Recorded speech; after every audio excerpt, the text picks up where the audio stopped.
तन मन धन की बाजी लाले मिलन राम का नहीं सोखा। तन मन धन की बाजी लाले मिलन राम का नहीं सोखा।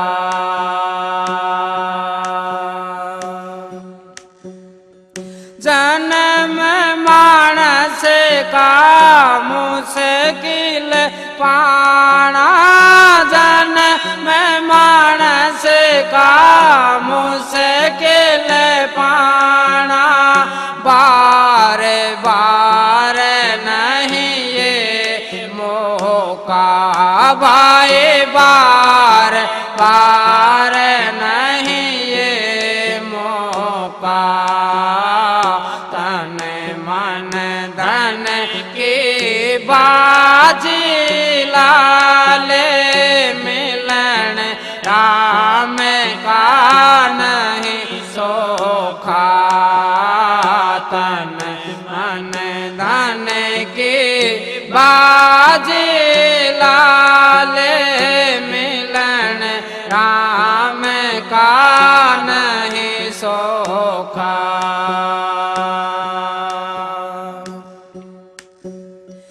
दया गरीबी धार दीनता, दया गरीबी धार दीनता, कर्म त्याग दे सब खोटा भाई, कर्म त्याग दे सब खोटा।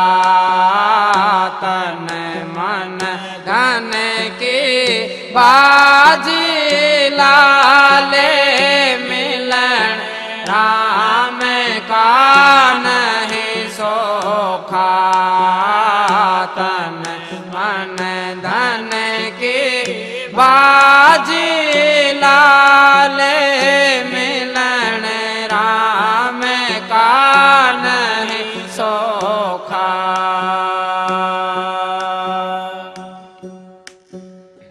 गुरु शरण हो नाम कमाले, गुरु शरण हो नाम कमाले, फिर रहना कोई टोटा भाई, फिर रहना कोई टोटा।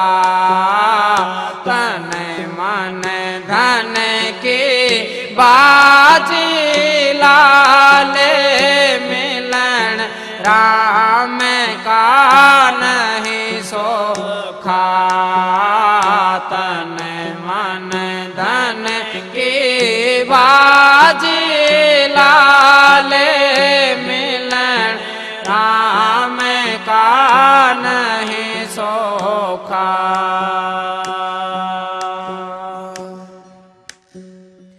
सूरा हो सो जंग जीत ले, सूरा हो सो जंग जीत ले, अंत फिरेगा फिर रोता भाई, अंत फिरेगा फिर रोता।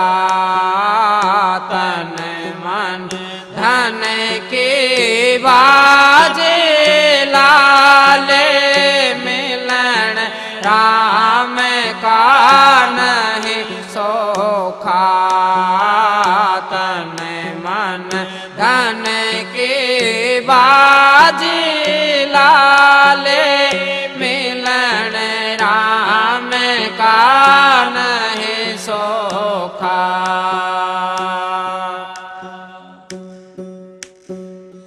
दिल दरिया के मत बैठ किनारे, दिल दरिया के किनारे गहरे पानी लागो ता भाई गहरे पानी लागो ता तन मन धन की बाजी लाले मिलन राम नहीं।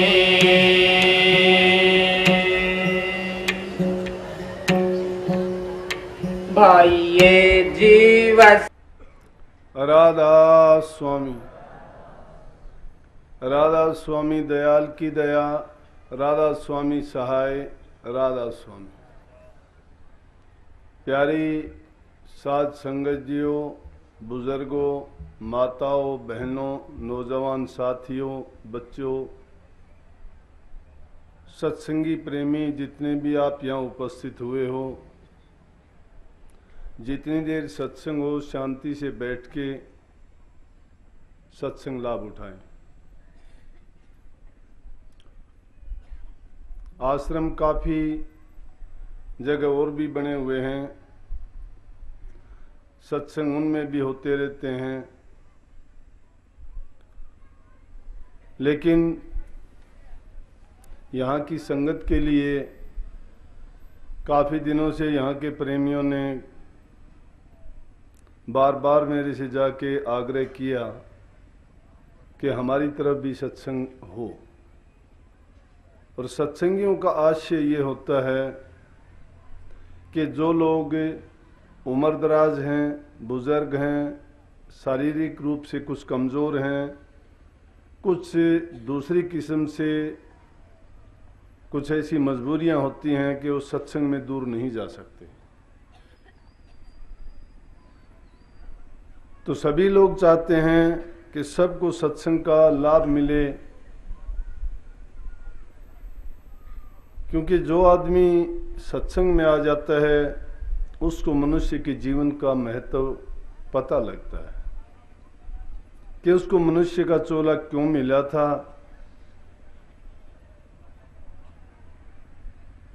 और वो चाहने लगते हैं कि दूसरे भी जो जीव भूल में हैं, भ्रम में हैं, अज्ञान में हैं, जिनको अभी तक पता नहीं है कि हम दुनिया में क्यों आए थे, तो उनको इस अर्ध चेतना की नींद से जगाने के लिए और सही मार्ग दिखाने के लिए सत्संग एक ऐसी चीज है जो इस जीव को अपने उद्देश्य में लगा के और सफलता देता है। लेकिन इन सब में इंसान के अंदर धैर्य होना चाहिए, लगन पक्की होनी चाहिए। आज जिस जगह पे आप बैठे हुए हैं, ये आज से नहीं, कम से कम आज से 20-22 साल पहले ये पृथ्वी भगत बैठा हुआ रूपावास में 2-3 बार हम आए थे, पहले भी महाराज जियों के समय में, उसके बाद भी एक आध बार मैं आया हूं, लेकिन बड़ी लगन थी इसकी, और इसने उसी प्यार के बस होके कहने लगा कि ये सत्संग सच्चाई का है। इसने कहा मैं बहुत इधर उधर गया, बहुत गुरुओं के पास गया, मुझे सच्चाई नहीं मिली, मेरी रूह को खींचने वाला मुझे कहीं नहीं दिखाई दिया, लेकिन जब यहाँ दिनोद में आया हूँ तो मेरा मन ये कहता है कि सच्चाई का मार्ग यहीं मिल सकता है। तो क्यों न मैं भी इस परमार्थ के काम में थोड़ा अपना योगदान दूं। और हम कहते रहे कि ज़रूरत नहीं है इसकी, फिर भी इसने संकल्प लेके ये ज़मीन दिनोद ट्रस्ट के नाम से कर दी। काफ़ी समय तक मैं फिर भी टालता रहा कि नहीं, ऐसे ही चलता रहेगा। यहाँ के सत्संगियों में कहता रहा कि एक दिन सत्संग होगा, जरूर होगा, ये आश्रम भी जरूर बनेगा, देखना। लोग इसको पगला कहते थे कि बेवकूफ़ है, पगला है ये, तो यूं ही कहता रहता है, इसके कहने से कौन आएगा, आश्रम यूं ही थोड़े बन जाते हैं। लेकिन इसकी लगन थी, दिल में इसका इरादा पक्का था, इसकी लगन ने, इसका ये मन के अंदर एक सुमरण था, इसका संकल्प था। आप लोग सत्संगी हैं तो आपके लिए ये सत्संग बता रहा हूं कि जिस इंसान का संकल्प पक्का नहीं है, जिस इंसान का कोई किसी बात को लेके अंतर में उसका चिंतन नहीं करता है, मनन नहीं करता है, डांवाडोल उसका मन रहता है, कभी कुछ सोचता है, तो वो कुछ कर भी नहीं पाता है। जो अंदर में स्थिर नहीं है वो बाहर के जीवन में भी स्थिरता प्राप्त नहीं कर सकता, और बिना टिके किसी को कुछ मिलता नहीं है। लेकिन ये उसकी जिंदा मिसाल है। कल कोई चला जाता दुनिया से तो बाद में कोई कुछ कहता रहता, इसने कहा कि मेरे जीते जी एक बार सत्संग कर दो, मेरा जीवन सफल हो जाएगा। लेकिन इसके संकल्प ने, इसकी जो दृढ़ इच्छा थी, इसका जो चिंतन और मनन था, उसमें इतनी सच्चाई थी। आज आप सभी लोग, हम यहाँ इसके सिमरण से, इसके संकल्प के कारण यहाँ इकट्ठे हुए हैं। भाग्यवान वो जीव हैं जो अपने जीवन की कमाई किसी परोपकार या परमार्थ में लगाते हैं। 2 पैसे अगर किसी के पास हैं तो परोपकार के काम में लगाओ, धर्म के काम में लगाओ, किसी गरीब भूखे नंगे की मदद करो, जरूरतमंद की सहायता करोगे, उसका दिल खुश होगा, उसको शांति मिलेगी, उसके बदले में आपको दुआ देगा, वो दुआ आपके लिए फलीभूत होगी, आपको शांति मिलेगी, सुख मिलेगा। और इसकी दूसरी तरफ अगर इसके विपरीत देखोगे, जो लोग धर्म का मार्ग त्याग के गलत रास्ते पे चलते हैं, कुबुद्धि उनकी काम करती है, तो वो अधोगति और दुर्गति की ओर बढ़ने शुरू हो जाते हैं। इसलिए संतों ने दुनियादारों को, समाज को, इंसान को सही मार्गदर्शन देके ये बताया कि पहले घरों में प्यार प्रेम का मार्ग अपनाओ। जीव नहीं समझता है ये, इस वाणी में भी यही बात थी, ये जीव समझ नहीं पाया। जीव समझ कैसे पाता? जीव के ऊपर बंधन पड़े हुए हैं। ये जीव मुसाफिर था 84 लाख योनि का। 84 लाख योनि में 1-2 जीव नहीं, 9 लाख प्रकार के तो जल के जीव हैं, 10 लाख प्रकार के पखेरु हैं, 21 प्रकार के कीट पतंगे भृंग हैं, और दूसरे जीव जंतु जानवर कितने हैं उनकी गिनती नहीं। लेकिन इंसानों की अगर गिनती करोगे तो कोई गोरा है, कोई काला है, कोई चपटे मुंह का है, कोई छोटे कद का है, कोई ऊंचे कद का है, कोई बंदर की योनि में है, कोई भूत की योनि में, कोई पिशाच की योनि में। 4 लाख प्रकार के हैं।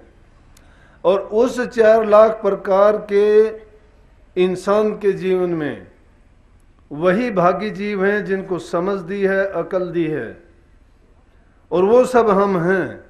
लेकिन वो अकल, समझ, बुद्धि परमात्मा ने हमको दी, कितना बड़ा उपहार दिया, और फिर भी हम अपने जीवन को किस ओर लगा दिया? बुरे कर्मों में लगा दिया।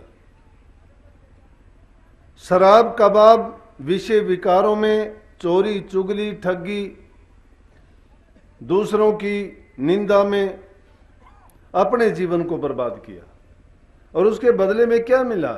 अरे महापुरुषों की तो एक ही वाणी काफी है। कबीर साहब कहते हैं, कबीर आप ठगाइए और ना ठगिए कोई, और ठगे दुख हो तर आप ठगाए सुख होए। हम लोग तो क्या करते हैं, किसी दूसरे इंसान को धोखा देके उसके साथ 420 चालाकी करके अगर कोई चीज उससे चुरा लेते हैं, छीन लेते हैं, हेरा फेरी कर लेते हैं। लेकिन महापुरुषों ने उस चीज को कितनी गहराई में जाके सोचा। अरे जैसी चीज का तुम सेवन करोगे, अपने लिए उपयोग करोगे, आपके विचार खराब कर देगी। आपके विचार खराब होने से आपका जीवन खराब हो जाएगा। उस कमाई से जिस संतान को आप कुछ दोगे या उनका पालन पोषण करोगे, वो खाएगा, वो बर्बाद हो जाएगा। क्योंकि बुरी चीज के सेवन से तो बुरे विचार, बुरे ख्यालात, और जैसा ख्यालात वैसा आदमी के हालात, वैसा ही जीवन हो जाएगा। इसलिए उन्होंने कहा कि तुम अपने आप ठगे जाओ, कोई बात नहीं है, उसमें तुम्हारा दोष नहीं है कुछ भी, लेकिन ठगने वाला खुद लुट जाएगा। लेकिन अगर तुम दूसरे को ठगते हो तो एक तो उसको दुख दे दिया, और दूसरा तुमने ऐसे विष का पान कर लिया जो धीरे धीरे करके तुम्हारे जीवन को दीमक की तरह से, जैसे घुन लग जाता है लकड़ी को, अंदर से खा के खोखला कर देता है। ये बुराइयां इंसान को अंदर से ऐसे ही खाती हैं।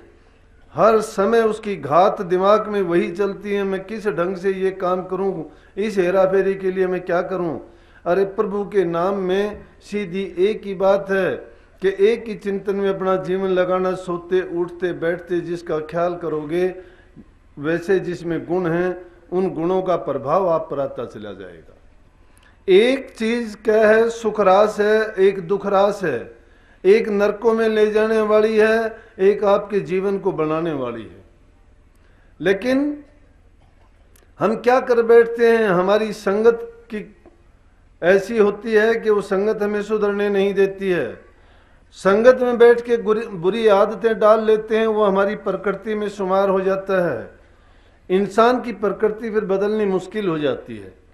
कितने लोग ऐसे मैंने देखे हैं कि इस बुराई के रास्ते पे पड़ के बुरी आदत अपना लेते हैं, अपने जीवन को बर्बाद करते हैं, अपनी सेहत को खराब करते हैं, अपने दो पैसे जो उसको अच्छे काम में लगाने चाहिए वो जुए में, शराब में, मुकदमों में, झगड़ों में लगा देते हैं, जिससे किसी को कोई लाभ नहीं मिलता और उसको एक पल का चैन नहीं मिलता है। इंसान का जिसका सुखी जीवन नहीं है तो आगे जाके उसको क्या खाक मिलेगा। जो इसी जीवन में दुखी है, आगे जाने के बाद तुम अंदाजा लगा लो उसको क्या मिलना है। इंसान की अवस्था क्या है, फिर भी ये इंसान कैसा भूल में पड़ा हुआ है। इसको संसारी विषय विकारों में इंद्रिय आनंद को ये आनंद मानता है। आनंद नहीं है, वो ऐसा दुख है जो धीरे धीरे करके हमारे अंदर प्रवेश कर जाता है।